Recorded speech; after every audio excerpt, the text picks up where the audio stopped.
वक्रतुंड महाकाय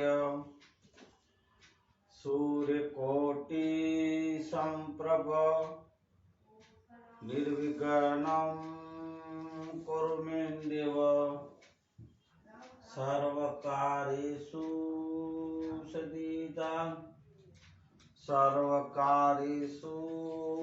सर्वदा। ओम श्री गणेशाय नमो नमः, सद्गुरुदेवाय नमो नमः, चंडी चामुंड माताय नमो नमः, श्री हनुमंताय नमो नमः, धरती माताय नमो नमः। गुरुर्ब्रह्मा गुरुर्विष्णु गुरुर्देवो महेश्वरम गुरुर्साक्षात् परम ब्रह्म तस्मै श्री गुरुवे नमो तस्मै श्री गुरुवे नमो। ओम शांति शांति शांति। बांधव गौरपद कंच कृपा सिंधु नारारूपहरि महामोहतम पुंज जासु बचन रवि कर निकर जासु बचन रवि कर निकर। बोलिए हनुमान जी महाराज की जय। आज तारीख 29/1/2022 शनिवार का दिन मना हनुमान जी महाराज को स्मरण करने का दिन और हनुमान चालीसा की 2-3 लाइन बोल के हनुमान चालीसा को सिद्ध करने का दिन। आज के सत्संग, आज के मानवता सत्संग शुरू करे इससे पूर्व ओम श्री जयंत निर्वाण साहिब, ब्रह्मलीन पूज्य धनजीराम बापू, ब्रह्मलीन पूज्य दामोदर बापू, हमारे सदगुरु पूज्य मोरारी बापू और आप सर्वे संतों भक्तों जिज्ञासुओं के चरणों में मेरा कोटि कोटि वंदन नमन करता हूं। दास आसानंद का जय सिया राम, हरिओम। हमारे महेश्वरी मेघवार समाज को पूज्य धनी मातंग देव चारे धामों डाडाओं को, धर्म गुरु हमारे मातंग देवों को, धर्माचार जाजेरा जुआर, आज के मानवता सत्संग मातंग पुराण विषय शुरू करे इससे पूर्व कल की थोड़ी सी सत्संग की बात ली जाएगी।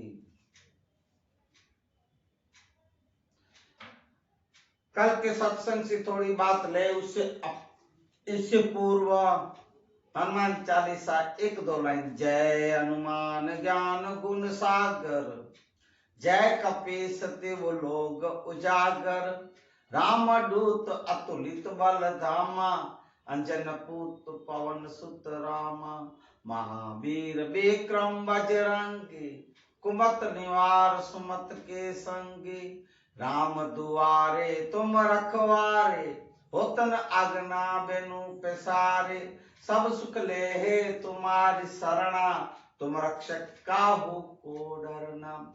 जय जय जय हनुमान गोसाई, कृपा करो सदगुरु की नाही, जो 7 बार पाठ कर कोई, छूटे बंदे महासुख होई, छूटे बंदे महासुख होई। हनुमान चालीसा पाठ सिद्ध है।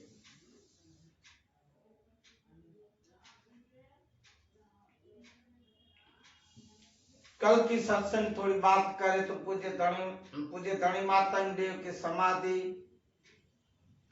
सिंध सैणीथर यात्रा सैणी गंगा किनारे पे पूज्य मामेय देव अपने संघ के साथ वहां पहुंचे हैं।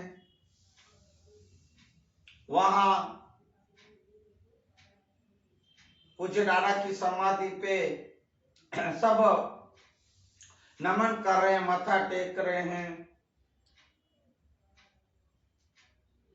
और पूजा विधि धार्मिक विधि की तैयारियां कर रहे हैं। यहां तक की बात कल रखी थी। अब सैणीथर पूज्य धनी मातंग देव की समाधि पर पहुंचते ही मत्था टेक के ही वैशाख महीना चल रहा था। उस वैशाख महीने की अखात्रीज का दिन भी पास में ही आ रहा था और थोड़े दिन रुक के अखात्रीज के दिन सुबह जल्दी ही प्रभात में वहां सैणी गंगा मां वहां एक नदी बह रही थी। वहां सब उसमें स्नान करके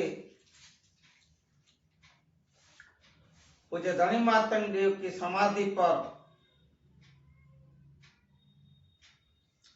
पूज्य मामेय देव वहां बारमती तीर्थ की पाठ की तैयारी करके ऋग्वेद, चारों वेदों को ऋग्वेद, यजुर्वेद, सामवेद और अथर्ववेद के उच्चारण करें और विनंती खड़िया की यात्रा करने में आई। बारमती तीर्थ रचा गया है। ऐसे बारमती तीर्थ का पाठ तैयार करके उसकी रचना करके उसकी जो भी पूजा विधि सब किए, कंगन भरवाए, सब विधि किए, ठाठ दिए, अखा पानी ज्ञान दिए, ठाठ दिए, सब विधि किए। पूज्य धनी मातंग देव की समाधि पे कार्य एक धार्मिक विधि पूर्ण हुई। उसके बाद मोनंद देव जो धनी मातंग देव के बड़े बेटे थे, मोनंद देव की वहां जगह पे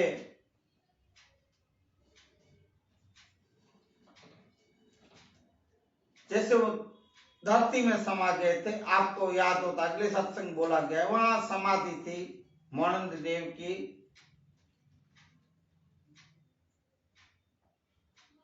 वहां मोनंद देव की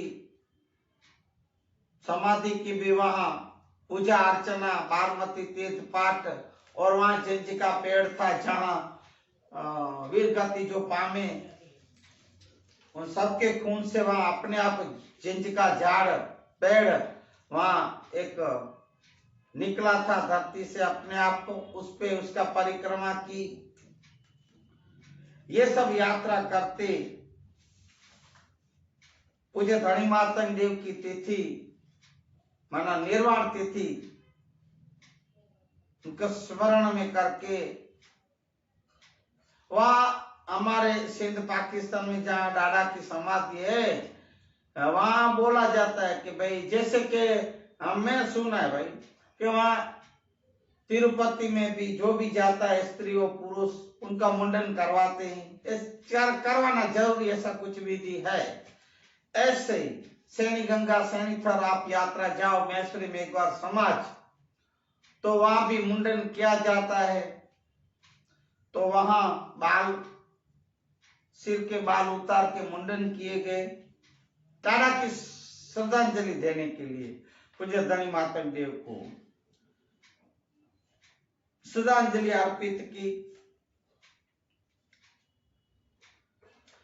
पूज्य धनी मातंग देव की समाधि के आसपास नदी किनारे सैणी गंगा पे थोड़े दिन रुके, वहां ठहरे थे।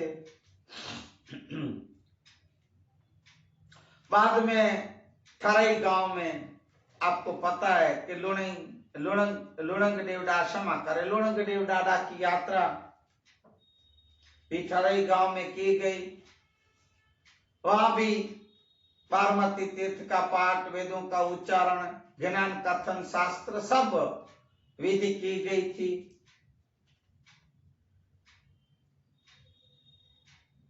उसके बाद पादराडंड गांव सिंध में ही सब, ये सिंध प्रदेश में, फिलहाल पाकिस्तान में है, तो सिंध में बादराडंड में अभी अभी पूज्य मामी देव से पहले की बात है, उनके पिताश्री हुआ कि वहां भी पूज्य माता देव की यात्रा की गई। उधर भी पार्वती तीर्थ का पाठ, ये जहां जहां भी हमारे में कोई ऐसा प्रसंग हो भाई, तो पार्वती तीर्थ का पाठ, कोई बड़ा उत्सव हो, कोई भी घर, कोई भी मैसरी में एक बार समाज बारमती तीर्थ का पाठ रख सकते हो, रखते हैं। ऐसे हर एक ऐसे कोई तीर्थ यात्रा धाम हो, तो ऐसे जैसे कारुबा डूंगर, चंद्रुआ डूंगर, बगथड़ा, अंजार, त्रैजार और हमारे सैनिक के जो चारे धाम है, वहां पे धनी मातंग देव, लुणंग देव, मातई देव, जो भी धाम है, तो महिमावंत धामों पे बारमती तीर्थ का पाठ किया जाता और करते हैं। ऐसे पादराडंड में भी मातई देव की समाधि पे ये सब विधियां, वेद वेदांत की चर्चाएं, ऐसा सब ये सब करके एक पूजा विधि की, धार्मिक विधि जो भी क्रियाएं की थी वो सब पूरी की गई। और देखो भाई बहनों, ये जो मेरा मानवता सत्संग वीडियो आप जो शेयर कर रहे हैं, लाइक कर रहे हैं, सब्सक्राइब कर रहे हैं, मैं खूब आभारी भी और धन्यवाद देता हूं भाई, मैं खुश हूं। और दूसरी विनती आपको ये कि आप इस मानवता सत्संग वीडियो को सब्सक्राइब करने के बाद अनसब्सक्राइब न करें, सब्सक्राइब करें मेरे भाइयों बहनों। तो इससे क्या, तो दूसरों को फायदा मिलेगा, उनको लाभ मिलेगा, जानकारी मिलेगी भाइयों। तो मैं फिर से विनती करूं कि मेरे इस मानवता सत्संग वीडियो को आप क्षमा करें, शेयर करें, लाइक करें और सब्सक्राइब करें। ऐसी आशा के साथ आगे बढ़े। तो वहां फिर 2-4 दिन वहां पूज्य मामी देव संघ के साथ रुके थे। 1 महीने का समय वहां निकल गया था। उस समय दौरान यात्रियों की सार संभाल रखना, उनकी साथ मना, उनकी सेवा करना, खाने पीने की व्यवस्था, दूर दूर से पानी लेके आने की व्यवस्था,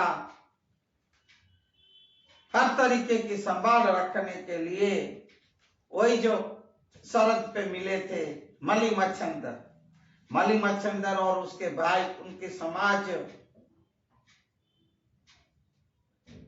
पूरी मेहनत करके भाइयों सेवा कर रहे हैं।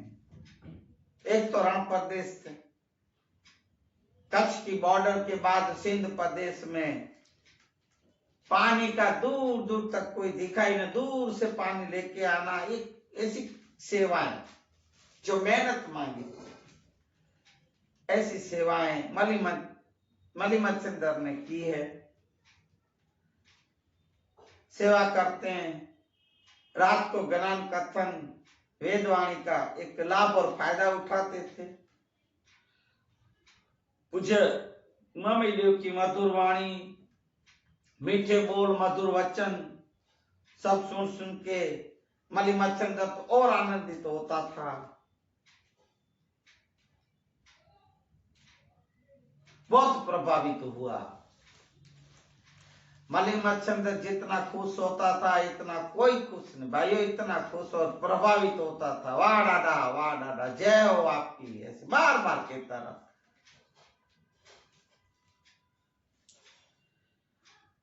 पादराडंड गांव में थोड़े दिन ठहरने के बाद निर्णय लिया, मना फैसला लिया गया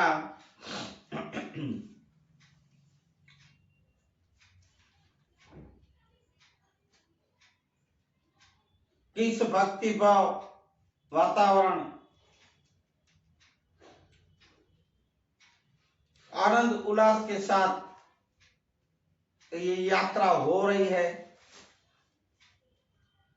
कोई ना अड़चने न कोई विघ्न न, सब आनंद आनंद आनंद उल्लास से खुशी से ये यात्राएं हो रही है।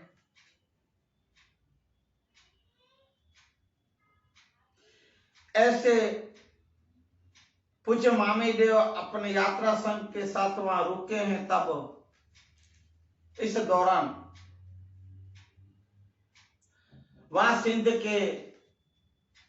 प्रदेश के सामई नगर में के बसते वहां राजवी जाम उनड़ जी दूसरे को खबर मिली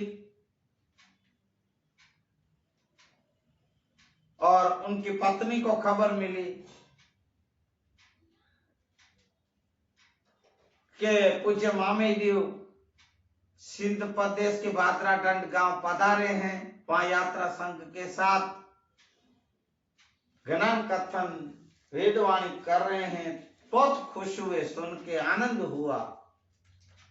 आपको पता है कि जाम उनड़ जी की पत्नी मकलीबा वो उनको धर्म का भाई डाड़ा को बनाए थे। बहन भी बहुत खुश हुई, मेरा वीरा आया है करके, और ऐसा सोचे कि चलें पूज्य मामी देव के दर्शन करें, उनको यात्रा संघ के साथ सामई नगर लाए, ऐसा सोचे और निकलने की तैयारी किए।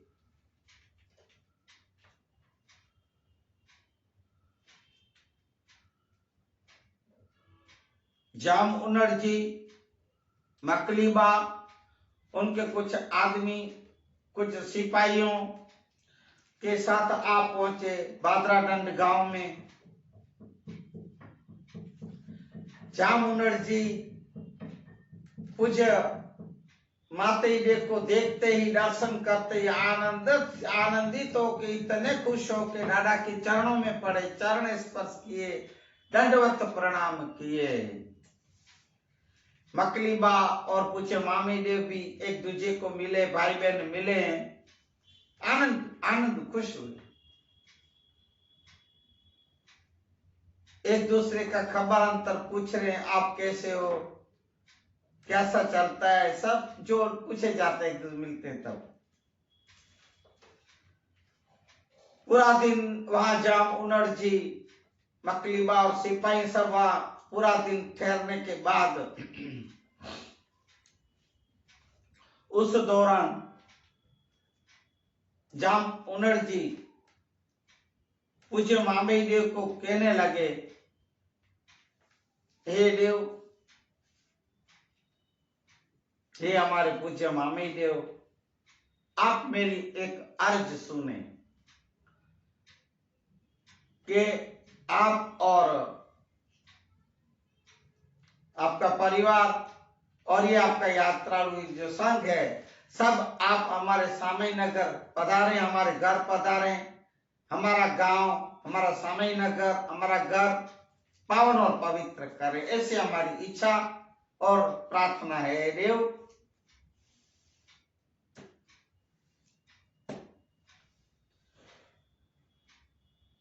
मामे देव कहने लगे, हे जाम, यात्रा संघ के साथ मेरा वहां आना सामई नगर में बहुत कठिन है, हम नहीं आ सकते। ऐसी बात सुन के, डाडा के वचन सुन के, मकलीबा के आंखों में एक अश्रुओं की धारा बहने लगी। जैसे मकलीबा के बहन के आंखों में आंसू देख के पूज्य मामे देव पूछ रहे हैं, कह रहे हैं कि मकली बहन, आपके आंख में आंसू क्यों आए हैं? मुझे ये सुख के नहीं के दुख के आंसू लग रहे हैं बेटा। हे बहन मुझे बताओ। तब मकलीबा बोले, हे देव, हे मामई देव, हे मेरे वीर। वीर मना हमारे में भाई को वीर बोलते हैं। हे मेरे वीर, तेरी ये बहन है, हे भाई, अब तक बांझ है, कोई औलाद नहीं। हमारे वहां आप देखो मेल मोलाते हैं, सुख शांति साहिबी सब है, इतनी संपत्ति और धन है कि खूटे न खूटे। पर हे देव, मेरे घर एक शेर माटी की खोट है। गुजराती में बोलते हैं मना निसंतान हो, जिनके घर औलाद न हो, तब बांझ तो बोलते हैं, आपको पता है। तो मेरा ये बांझपन मिटाए, इतना मुझे वरदान और आशीष दो हे देव। इस बहन को, एक गरीबड़ी बहन को, मैं आपसे यही चाहती हूँ, इसलिए मेरे आंख में आंसू आए। मैंने आपको धर्म का भाई बनाया है। अरे धर्म का भाई क्या, मैं आपको सगे भाई जैसा मानती हूँ। हे देव मेरी इतनी विनती सुनो, हमारी लाज रखो देव। इस बांझियापन के में ये जो ताने माने हमें मारते रहते हैं, इन ताने मानों से छुड़ाओ देव। पूज्य मामई देव बहन के ऐसे वचन, ऐसी बात सुन के ध्यान मग्न हो गए। ध्यान मग्न होके देखे तो पता चला ध्यान में थोड़े ही देर में पूज्य मामई देव मकली बेन को बोले, ए मकलीबा, हे बेन, तेरे इस जन्म में तो कोई संतान लिखा नहीं, तेरे भाग्य में न नसीब में संतान का सुख ही नहीं लिखा है। हे बहन, तुझे और कुछ वरदान मांगना है और कुछ आशीर्वाद मांगने हैं तो मांग लो, पर बहन नहीं संतान हो इस जन्म में तो सवाल ही नहीं है। निसंतान, तेरा संतान हो ऐसा भाग होना चाहिए, ऐसा विधि का लेख, ऐसा कुछ लिखा नहीं भाग में।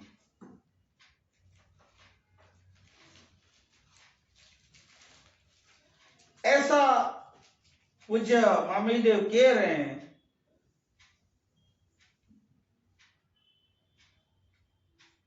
फिर से मकलीबा रुदन करने लगे, इतने विलाप से रुदन करने लगे। और फिर बोले, हे मामई देव, आप तो त्रिकार ज्ञानी हो, अंतर्यामी हो देव, आप कुछ वरदान दो मुझे पूरा विश्वास है आपके ऊपर, आप तो तारणहार हो।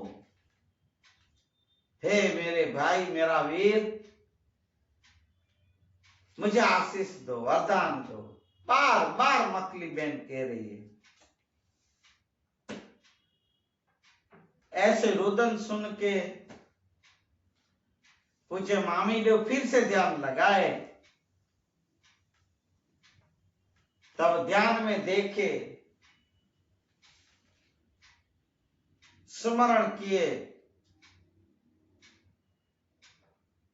कुछ धनी मातंग अलख देव का स्मरण करते बैठे, ध्यान में बैठे हैं। ध्यान अवस्था में इडारा ने देखा पूज्य मामी देव ने के कि मेरे 10 अवतार हो गए। पहले अवतार में रस्ती खान बादशाह था, दूसरे अवतार में सूर्यात ऋषि था, तीसरे में देवायत पंडित, चौथे में कालिदास, पांचवे में मेर पक्षी, छठे में अम्यारक ऋषि, सातवें में राजा भर्तरी, आठवें में दुदलीमल और 9वें में मैंने मूसा नबी का अवतार धरा था। और मैं अब 10वें अवतार में ये मेघवारों के घर, मेघवारों की समाज में गौरमाम बन के, मामी देव बन के 10वां अवतार बन के लेके मैं आया हूं।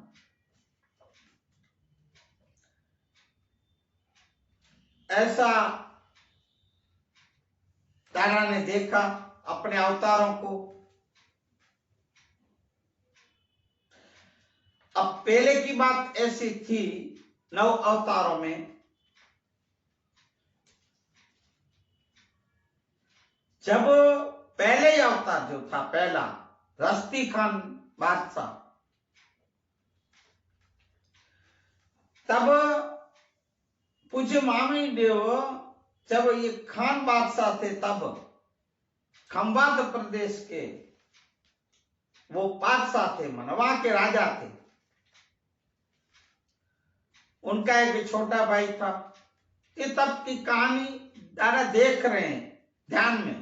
अपने 10वें जब पहले अवतार थे रशीद खान बादशाह, तब की बात है। उनका एक छोटा भाई था, वो बहुत क्रोधी, ईर्ष्यालु,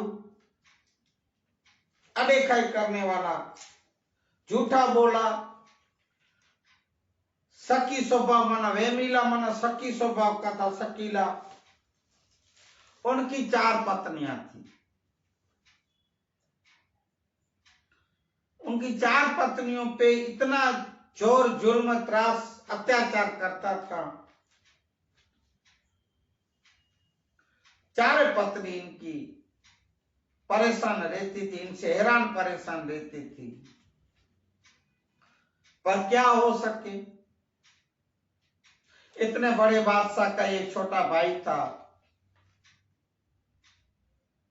उसके खिलाफ विरुद्ध मना उसके खिलाफ कुछ कर नहीं सकते थे।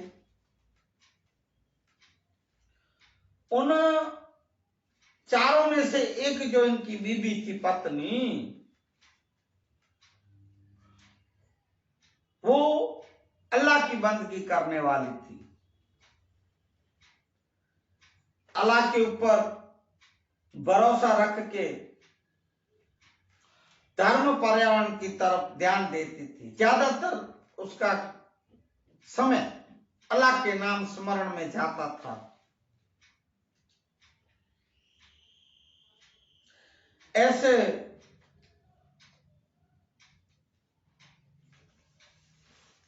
धार्मिक वृत्ति की ये जो बीबी थी एक, वो अपने घर एक मुल्ला को, मुल्ला को बुला के कुरान शरीफ, इस्लाम धर्म का जो महान शास्त्र है कुरान शरीफ, वहां पढ़वाते थे। वो कुरान शरीफ की आयातें, कल में जो भी आयातें इनके जैसे अपन पाठ बोलते हैं ऐसे वो सुनती थी।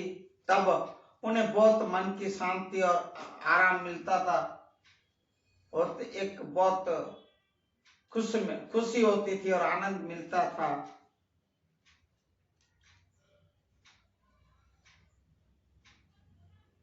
जब उनके पति ये छोटा भाई जो बादशाह का वहां नहीं होता था, तब वो उनको बुलाती थी कुरान शरीफ पढ़ने के लिए। और जब वो आता या आने का समय होता तो वो चला जाता, भेज देती थी वापस।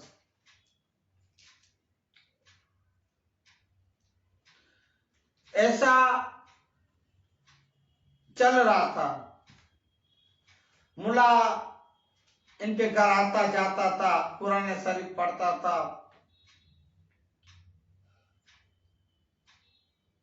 एक दिन बादशाह का ये छोटा भाई है, रशीद खान बादशाह का छोटा भाई को पता चला, इनके घर वाले पति को, कि मेरी घरवाली ऐसे कोई एक मुल्ला को बुला के और वहां वो आता है जाता है। उन्हें पता भी था कि वो धर्म परायण धार्मिक वृत्ति वाली है और कुरान शरीफ भी पढ़ाती है, सब पता था, तो भी उल्टी बुद्धि वाला था, ने कुबुद्धि वाला था, उल्टी वृत्ति वाला था। तो ऐसा सोचा इन लोग का कुछ न कुछ दोनों में गैर संबंध है, गैर व्यवहार है।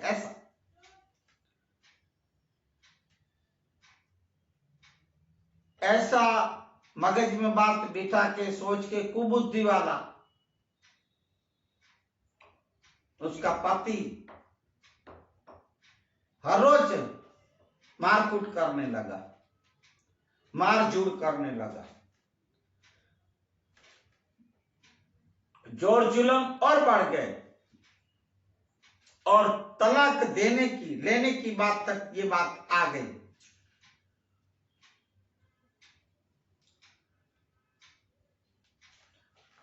अब जब ऐसे जब ये सब घर में चल रहा था, कंकास कलेह, ये तो बात फैलते फैलते फैलते रशीद खान बादशाह के पास, माना बड़े भाई के पास बात पहुंच गई। वहां बात पहुंची, छोटे भाई को बुलाया बादशाह और पूछे, हे भाई, ये तेरे घर में हर रोज ये कंकास, ये कले, ये झगड़े, ये फसाद, ये क्या चल रहा है, क्या आवाजें आ रही? तब छोटा भाई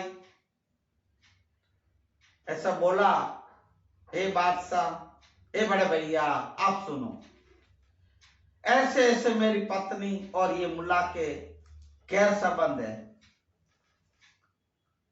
कुछ संबंध अच्छे नहीं लगते भाई, मुझे ऐसा लग रहा है। मुझे रशीद खान बादशाह थोड़ा सा क्रोधित होके भाई की बातों पे, ऐसे झूठे, ऐसे कपटी,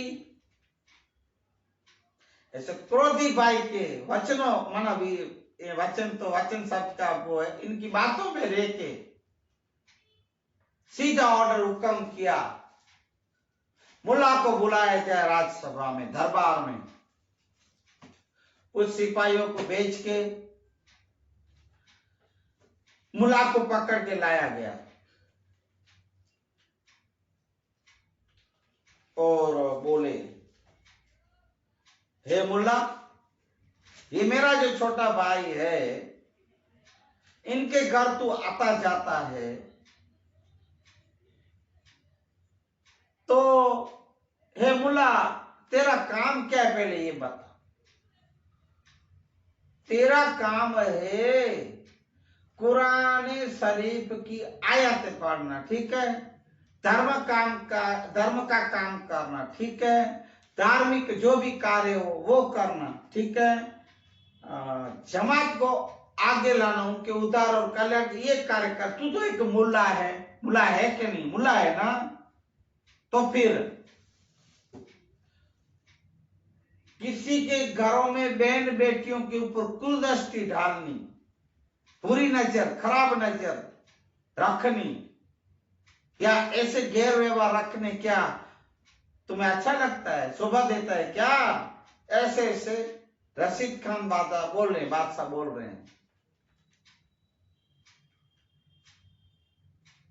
किसी की बहू बेटियों पे नजर डालता है, ऐसा बोल।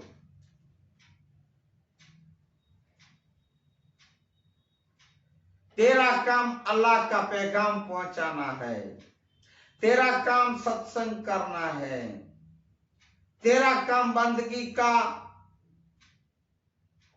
हाल में आया तो कैसे पढ़ी जाए वो सिखाना, पाठ पढ़ाने हैं। तो ऐसा धंधे करते हो, ऐसा खान बोल रहे हैं। तब और अभी हमें ऐसा समाचार मिले और मेरा भाई भी कह रहा है कि तेरे से इनकी घरवाली से, पत्नी से नाजायज संबंध है, गैर संबंध है। इसलिए हे मुला तो सुन, तुझे मौत की सजा का फरमान दिया जाता है, सीधा फरमान दे दिया फांसी का। कितना अन्याय आप देखो, ऐसे ही चलता है भाइयों। अरे जिसके बादशाह ऐसे हो, जिसके भाई ऐसे हो, तो उनका राज कैसे चलता होगा। जित जोर जुल्म होते हो, ऐसे खोटे कर्म होते हो, झूठी बातों को कोई एक पानी दिया जाता हो, ऐसे राज में क्या होगा भाई। न्याय तो मिलेगा ही नहीं, अन्याय की ही आशा रख सकते हो। देख रहे हैं, अपन को पता है, सुन रहे हैं, पढ़ रहे हैं, अपन मालूम है कि भाई मुल्ला से और बहन से अन्याय हो रहा है।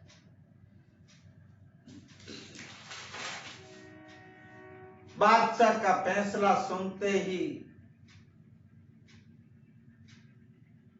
मुल्ला को लगा कि ये छोटे भाई ने इनके राजा के कान भरे, बादशाह के झूठी झूठी कहानी सुना के, बना के, सुना के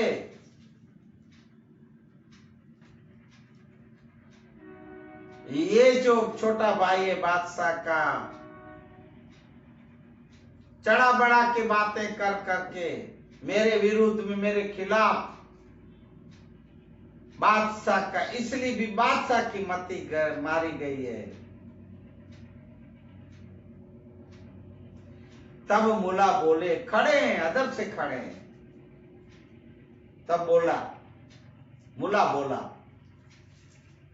हे बादशाह, आपका ये जो फैसला है झूठा फैसला है। ये आपके भाई की बीबी और मैं, हम दोनों पाक और पवित्र हैं। बादशाह, मैं कह रहा हूं, मेरे पर विश्वास करें। अल्लाह साक्षी है, खुदा जानता है, मेरा परवरदिगार जानता है। हे बादशाह, हम पवित्र पाक हैं। हमारे पर ये जो आरोप लगाया गया है ये झूठा है, तदन बिल्कुल झूठा है। पर बादशाह है ने भाई, और भाई की बातों में आके एक भी बात न मानी, एक भी बात नहीं मुल्ला की सुनी, ना दया की।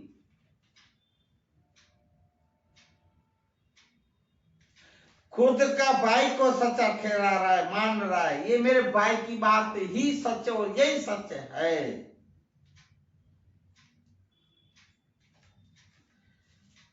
इसलिए इस मुल्ला को फांसी ही दी जाए।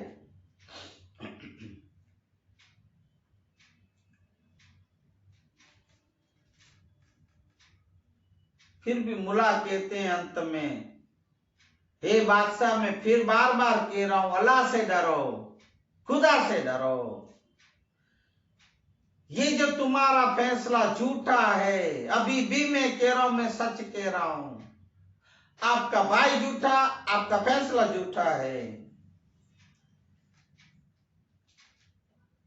ये कैसा इंसाफ है, ये न्याय नहीं अन्याय हो रहा है। बादशाह, फिर से जागो, समझ जाओ।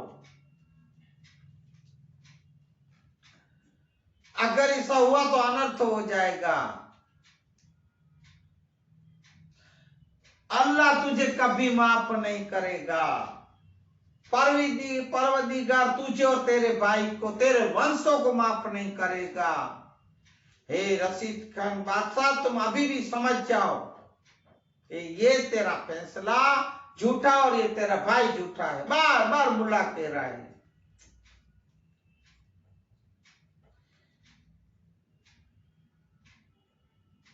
तू तो सिर्फ इस खंबात प्रदेश का एक बादशाह है। तुझे पता है जगत का बादशाह तो ऊपर बैठा है, ऊपर वाला बैठा है। उसकी छड़ी की कोई लाठी की आवाज नहीं होती है, उसका ऐसा न्याय होता है। ऐसा उनका जब फैसला आएगा, उनका जब हुक्म आएगा, हे रशीद खान बादशाह, तू नहीं बच पाएगा उस बदले से। वो तो बदला लेगा ही लेगा। मैं एक सच्चा मुसलमान समाज का, जमात का मैं मुल्ला हूं। मैं एक संत भक्त जैसा आदमी हूं। मुझसे ऐसा व्यवहार मत करो।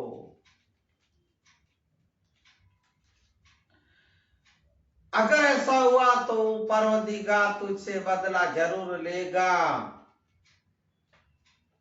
और वहां तुझे जवाब देना पड़ेगा। ऐसे मुल्ला बहुत आजीजी की, बहुत विनती की, बहुत समझाए तो भी बादशाह समझा नहीं और मुल्ला को फांसी दी गई। फांसी पे, सूली पे चढ़ाया गया। मुल्ला का ऐसे अंत हुआ, फांसी दी गई।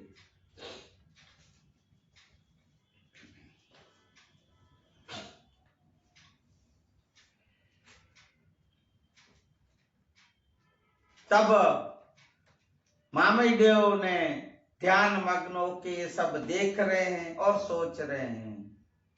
ओ तब से पहले अवतार से रशीद खान बादशाह जब था, तब से 9 अवतार मेरे हो गए। ये मुल्ला का जीव तब से मेरे पीछे पड़ रहा है और भटक रहा है। अभी भी इनको मुक्ति और शांति नहीं मिली, इनके जीव को। किसके? मुल्ला के जीव को। क्यों? कि मैं जब रशीद खान बादशाह था तब अन्याय किया गया है। अब ये मेरा बदला जरूर लेगा, ऐसा मामीदेव देख रहे हैं ध्यान में।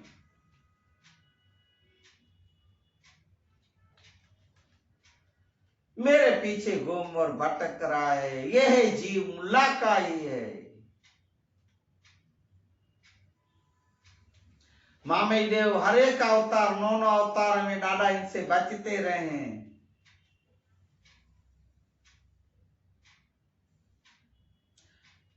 अब ये सर्वे अवतारों में से मैं छूट के बच के आया हूं, पर इस अवतार में तो ये जरूर मेरा, ये जीव जरूर मेरा बदला लेगा और मेरी भी ये देव की अवधि एक यहां पूर्ण होने का भी समय आ रहा है। ऐसा पूज्य मामीदेव देख रहे, सोच रहे हैं।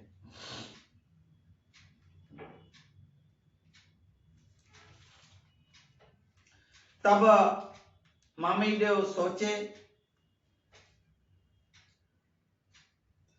कि इस मुल्ला के जीव को शांति और सदगति मिले, न्याय मिले और खुद के ऊपर जो ये अवतारों का ये जो सिलसिला चलकर चला आ रहा है, ये बदला भी चुक जाए। इसलिए मैं ये मकली बहन, मकली मां जो मेरी बहन है, धर्म की बहन है, मैं इस मुल्ला के जीव को इनके यहां पुत्र के रूप में जन्म एक लेने का आशीर्वाद दूं।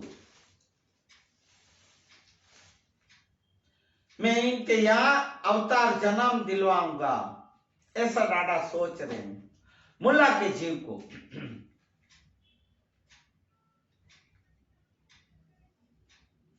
उनके हाथ में मैं मेरा बदला चुका दूं, उनके हाथ से।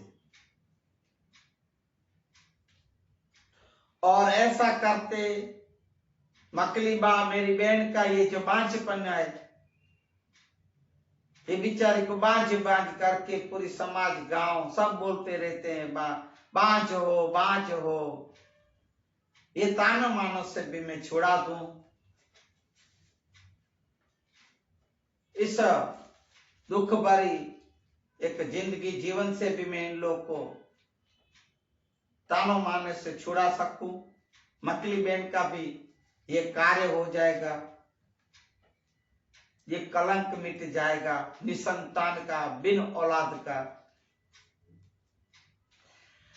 ऐसा दादा सोच रहे हैं। पूज्य मामी देव ध्यानमग्न बैठे हैं और आंख खोल के पूज्य मामी देव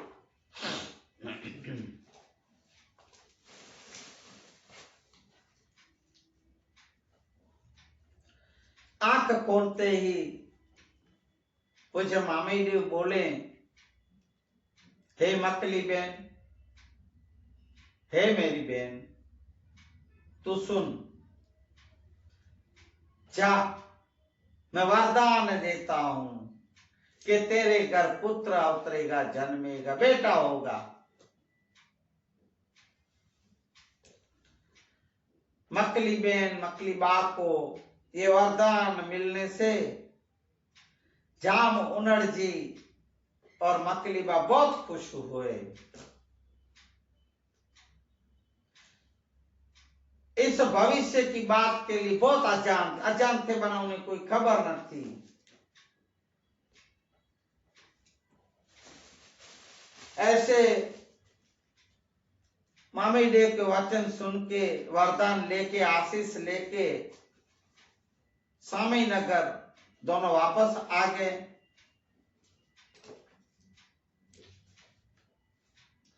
इस तरफ पूज्य मामी देव, धनी मातंग देव, लोणंग देव, माते देव की यात्रा पूर्ण करके कच्छ की तरफ, अपने गांव की तरफ आ रहे हैं, पधार रहे हैं। अब उस समय एक चर्चा, ज्ञान चर्चा में एक ऐसा प्रश्न आया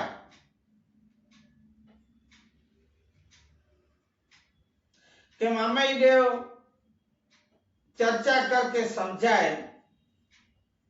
ज्ञान चर्चा में कह रहे कि हे मैश्वर्यो, हे मेघवार समाज, यात्रा करने का अर्थ ये होता है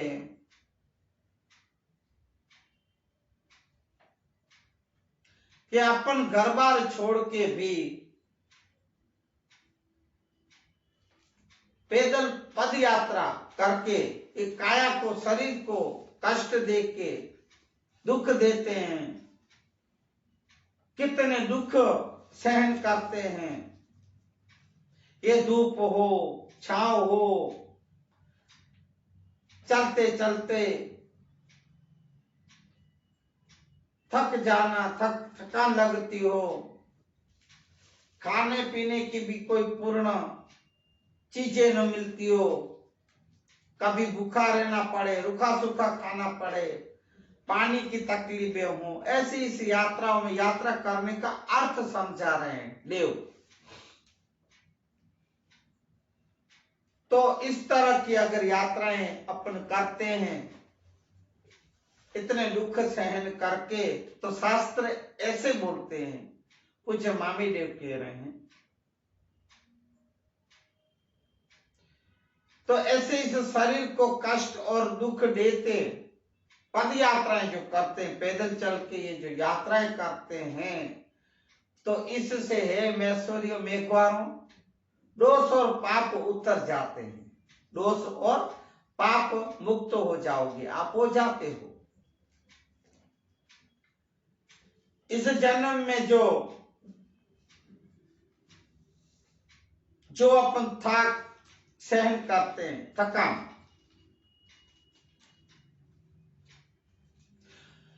यही थकान दूसरे जन्म में उतारते हैं।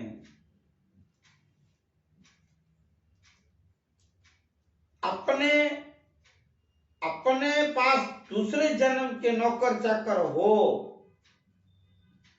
और जीवन सुखी हो, नौकर चाकर अपनी सेवा करे। अगले जन्म में जो आदमी ने, जो यात्राड़ू ने पैदल यात्रा की, तो इस जन्म में राजा महाराजा या तो सेठ साहूकार बन के नौकरों चाकरों को आप रख के साहूकार बनते हो, ऐसे साहूकारों के घर में अवतार लेते हो, जन्म लेते हो। ऐसी यात्राएं करने से इनका फल है। ऐसे दादा यात्रा की महिमा समझा रहे हैं। इसलिए आप लोग, हे भाइयों, हे बहनों, आप लोग जो अभी इस जन्म में जो ऐसी पैदल यात्राएं करके मेरे संग चले, समाधियों के दर्शन किए, यात्राएं की, इस शरीर को आपके कष्ट दिए, थकान आप सहन किए, और ये जो आप इतनी मेहनत परिश्रम किए हैं, भूखे रहे, रूखा सूखा खाएं, इसका जितनी भी थकाने हैं भाइयों, इनके पूरे आपका मेहनत का, यात्रा का फल दूसरे जन्म और अवतार में मिलेगा।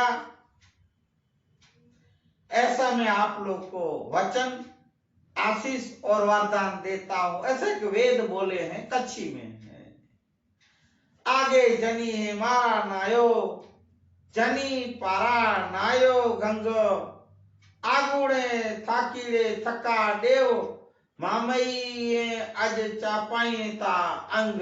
ऐसे कच्छी में वेद है। भावार्थ मना ये वेद का अर्थ कह रहे हैं।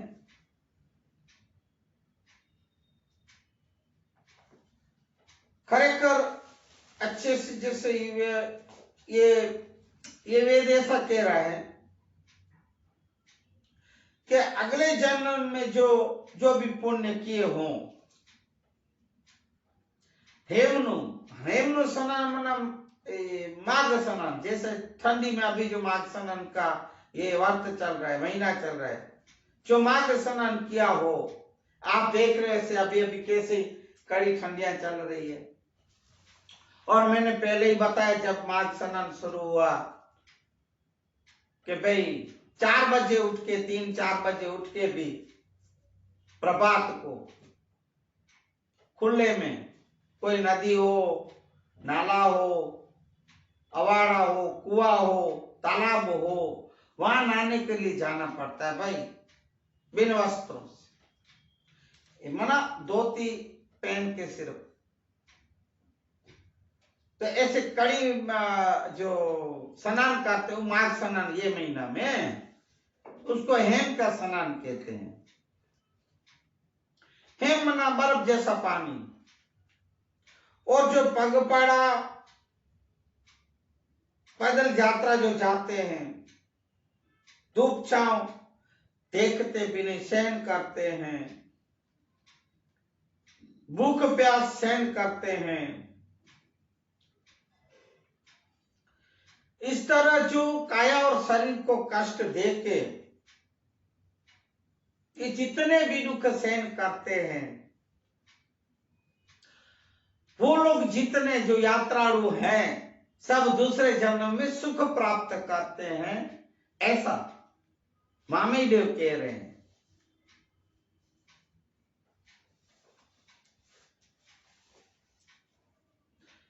ऐसे पूज्य मामी देव के ज्ञान महेश्वरी समाज बैठी थी,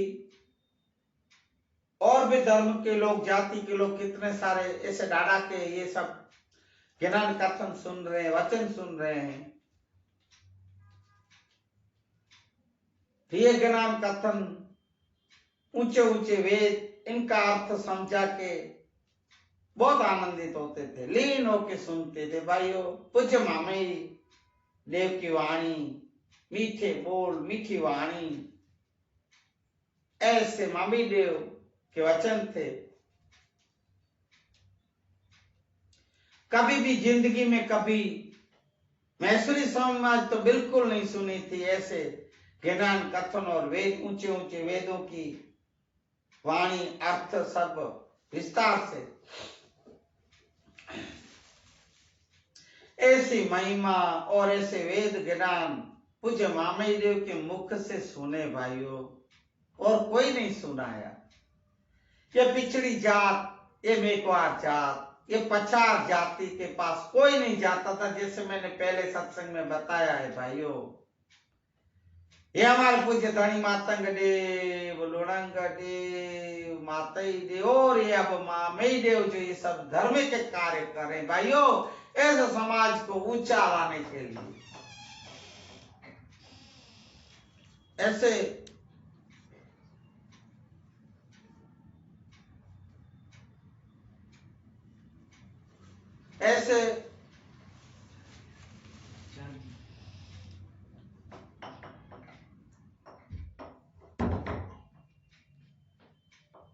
तब खुश और आनंदित रहते थे। हमारे मामई देव के आगमन से हमारा घर आंगन पवित्र पावन हुआ। सब अपने अपने को भाग्यशाली समझने लगे, भाग्यवान समझने लगे। ऐसे दिन रात ज्ञान कथन, ये सब विधियां सब पूज्य मामे देव के द्वारा हर रोज के होती रहती थी।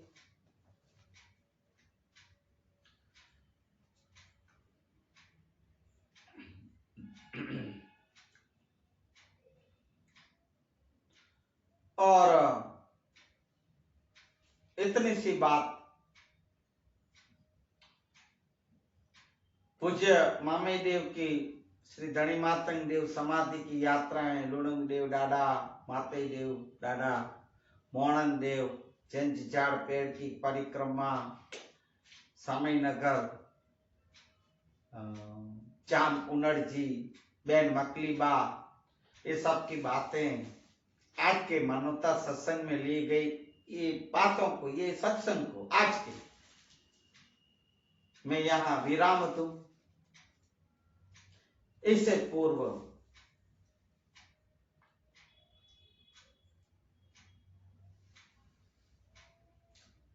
आज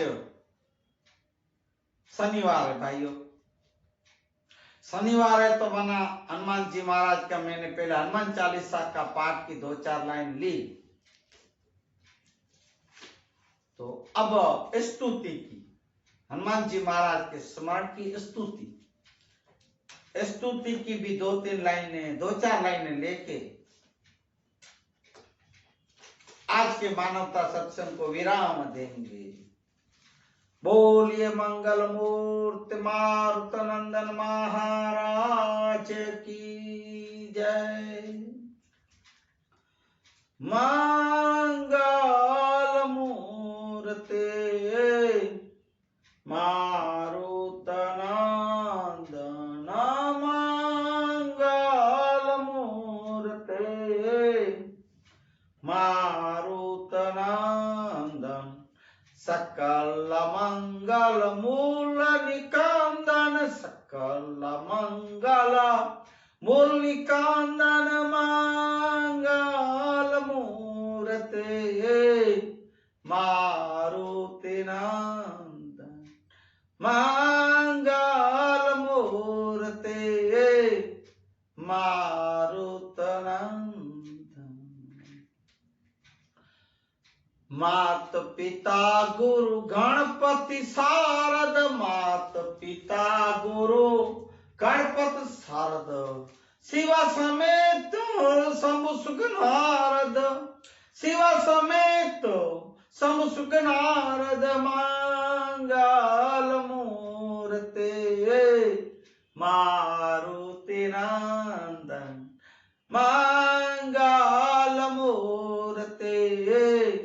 मारुतनंदन।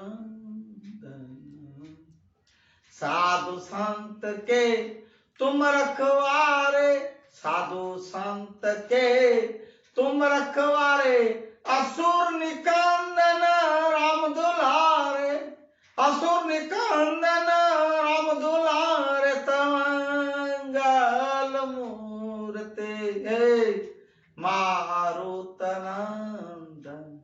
मंगल मूर्ते मारुतनंदन। जय जय जय हनुमान गोसाई, कृपा करो सदा गुरु गिनाई, कृपा करो सदा गुरु गिनाई, मंगल मूर्ते मारुतनंदन।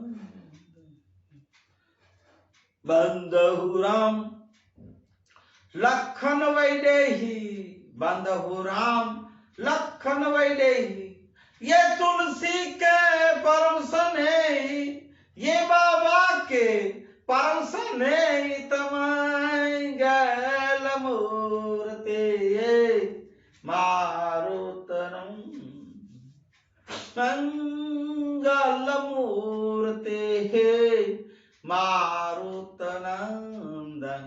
सकल मंगल मूलिकांदन, सकल मंगल मूलिकांदन, मंगल मूर्ते मारुतनंदन, मारुतनंदन। मंगल भवन अमंगलारी, त्रभूषण सूरत विहारी, श्री राम जय राम, जय जय राम। प्रभस नगर की जय सब काजा, हृदय राख कौशलपुर राजा, कर्ल सिधार को कार मिताई, कोपद सिंधु अनसित लाइत, मंगल भवन अमंगल हारी, ताई दे गति राम उदारा, सबरी के आश्रम बगधारा, सबरी देखी राम गृह आए, मुनि के वचन समाजिए भान, मंगल मूर्ते मारुतनंदन, मंगल भवन अमंगल हारी, प्रभु दशरथ अजर विहारी, श्री राम जय राम, जय जय राम। पुण्य पवित्र छे मंगल नाम, रटे लियन अवरुण छे नाम, श्री राम जय राम, जय जय राम। हलवल श्री राम जय राम, जय जय राम नाम, जय जय राम नाम, जय जय राम। बोलिए हनुमान जी महाराज की जय। सदगुरु कुल गुरु भगवान की जय। पूज्य धनी मातंग देव लखणी माँ लोणंग देव मामई देव और मातई देव की जय। आज के आनंद की जय। जो जीव जंतु प्राणी पशु पक्षी और जो सुने उनकी भी जय। हरि ओम। शांति शांति शांति शांति शांति। जय सिया राम। हरिओम। हे हरि श्री राम, हे राम सद्गुरु।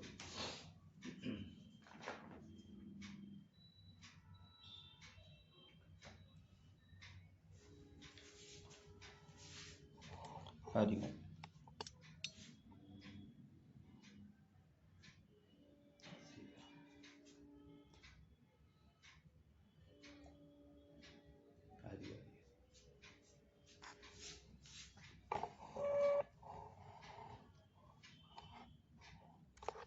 श्री हरि।